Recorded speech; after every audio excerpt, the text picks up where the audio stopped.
Job opportunities इस वक्त मौजूद हैं। जो लोग जापान जाना चाह रहे हैं, जापान का जो वीज़ा रेशो है वो बहुत ही अच्छा है। 80-90% वीज़ा रेशो का सक्सेस रेट है, यानी कि अगर आप वर्क वीज़ा अप्लाई करते हैं तो ना मुश्किल यूरोपीय ममालिक में जाना है, जापान ईजिएस्ट वे है, यानी कि आसानी से आपको वर्क वीज़ा प्रोवाइड कर देता है।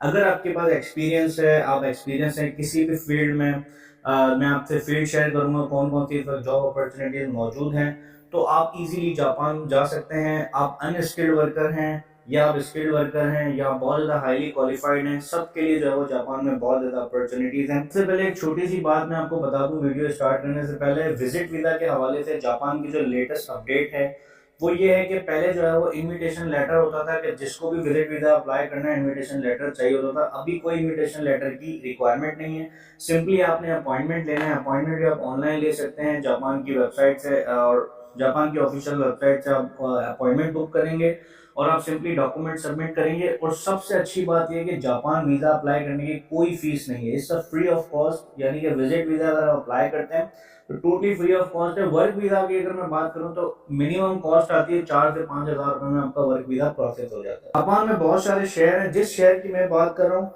ये बहुत ज्यादा कोल्डेस्ट शहर है, यानी कि ठंड बहुत ज्यादा होती है इस शहर में। इस शहर में बेसिकली केपीके के लोग ज्यादा काम करते हैं। अगर मैं पाकिस्तान से बात करूँ तो केपीके के लोग ज्यादा हैं। बात कर रहा हूँ सप्पोरो की। सप्पोरो बहुत ही बेहतरीन और खूबसूरत शहर है जापान का। हर साल जो है वो फेब में स्नो का फेस्टिवल होता है। सप्पोरो में वर्ल्ड का बेस्ट स्नो फेस्टिवल होता है जो कि सप्पोरो में होता है, और दुनिया भर से टूरिस्ट आते हैं यहाँ पर इस फेस्टिवल को अटेंड करने के लिए। जापान में एक सबसे बड़ा मसला ये है कि लैंग्वेज बैरियर है, जापानीज बोली जाती है, लेकिन अगर आप जापान चले जाते हैं तो वहां पर जगह जगह इंस्टीट्यूट मौजूद हैं, आप इजीली जापानीज सीख सकते हैं, इसमें कोई मुश्किल नहीं है। जॉब्स को अप्लाई करने के लिए कोई एज लिमिट नहीं है, सिर्फ और सिर्फ रिक्वायरमेंट ये है कि आपको थोड़ी बहुत इंग्लिश आनी चाहिए और जो है वो आप इन जॉब्स के लिए अप्लाई कर सकते हैं। बात कर लेता हूँ कौन कौन सी कैटेगरीज में जॉब मौजूद है। सबसे मेन कैटेगरी इस वक्त जापान में जो जॉब्स मौजूद है वो है रेस्टोरेंट में शेफ्स की, ठीक है, जो खाना बनाना जानते हैं उनकी बहुत ज्यादा जो है वो डिमांड है। इसके साथ साथ जो किचन में किचन हेल्पर्स की नीड है।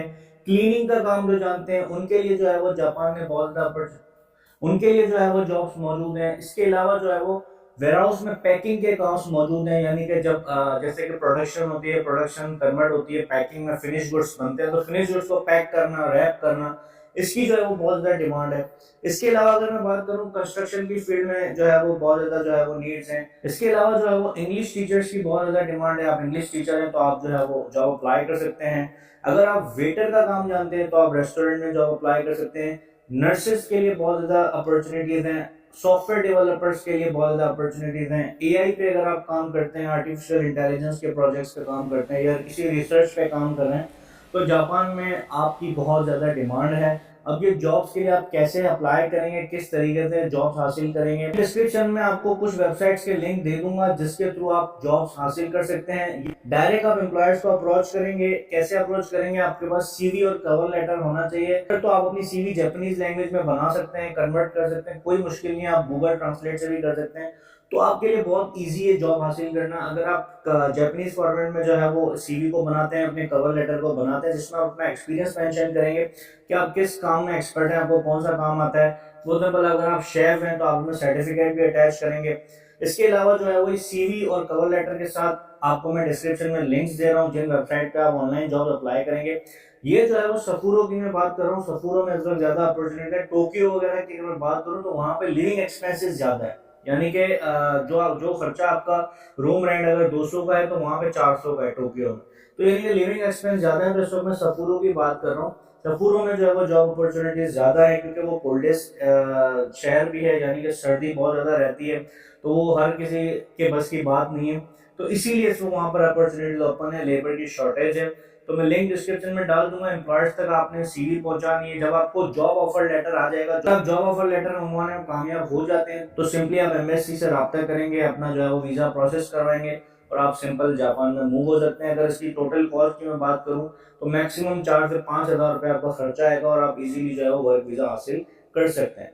तो ये सिंपल प्रोसेस है जापान का वीजा हासिल करने का। विजिट वीजा का भी मैंने आपको बता दिया, वर्क वीजा का भी मैंने आपको बता दिया। बाकी तमाम तरह इन्फॉर्मेशन और डिटेल्स आपको इंशाल्लाह डिस्क्रिप्शन